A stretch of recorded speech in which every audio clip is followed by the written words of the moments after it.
Hello and welcome to another episode of The Wise Guy 75. Today we're going to be covering classes in the 5th edition D&D book.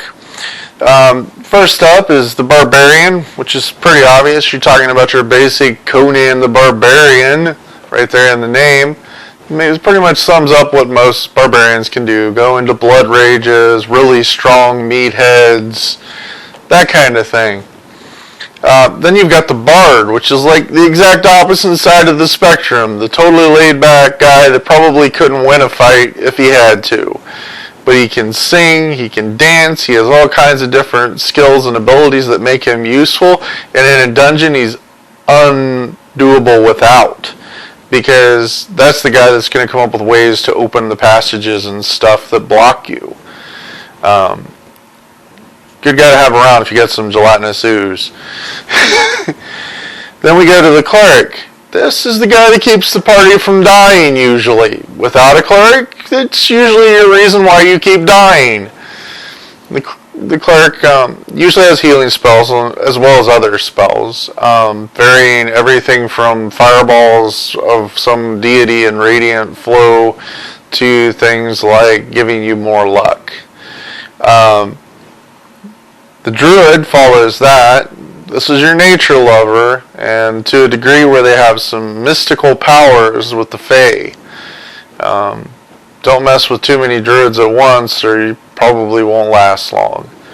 But they're always fun to play, and they're interesting in city politics because they usually have no politics. Fighters next up. Basic, simple fighter. Everyone knows what a fighter is. They swing a big sword and they tend to kill a lot of things. You can vary yourself to be more of a tank with heavy armor, or you can be more of a two-handed slicer. You know, something like what we got in the kitchen we call a blender. 2 swords and a fighter. That's pretty rough, especially if they're decked out for two-handed fighting. Then we got the Monk, which is your martial arts mayhem, the old Tibetan monk that everybody thought was going to go save the world one small piece at a time, defending off the enemies, stuff like that of the common man. Then you got the Paladin, a cross between a cleric and a fighter, pretty much. Some simple rules you got to follow with the Paladin you don't with any of the others, though. Paladins absolutely have to be lawful of one form or another. They cannot be neutral or chaotic. They could be lawful neutral, though, because neutral in that sense would be referring to whether they were good or evil instead of whether they were lawful or not. And then we go to the Ranger. Kind of a cross between a rogue and a fighter, really. Little more there, and they usually are nature lovers, just like the Druids, which can come in handy in the middle of a forest. They know little things. They're more likely to know little things like what herb does what, you know, if it's edible or not, things like that. Then there's the rogue, the scoundrel, the bad guy most people would call them, but they could also be things like scouts or acrobats that perform or work for a living just like everyone else. Most people note them as the pickpockets and the thieves, though, which they could be. Many probably are. It's a good class to play if you're going to do some sneaking around. Then comes the Sorcerer, which is basically a wizard that doesn't have to memorize their spells, which can be really cool, except the list of spells they know is usually much smaller. Then there's the Warlock, and the Warlock's something newer to D&D. It came out in 4th edition. It wasn't really there before that.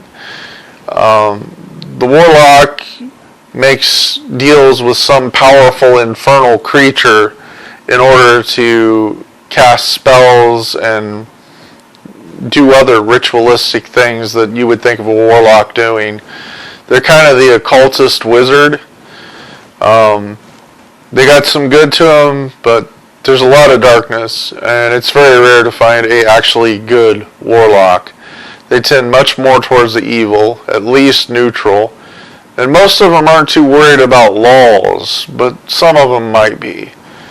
A little more difficult character to play. I don't suggest it for the first time player, but they can be fun. And the final one is the one everybody probably already knows what they basically are, is a wizard who casts spells, reads books, and spends most of his time making off statements about how the sewer should work if they just had a little less rain.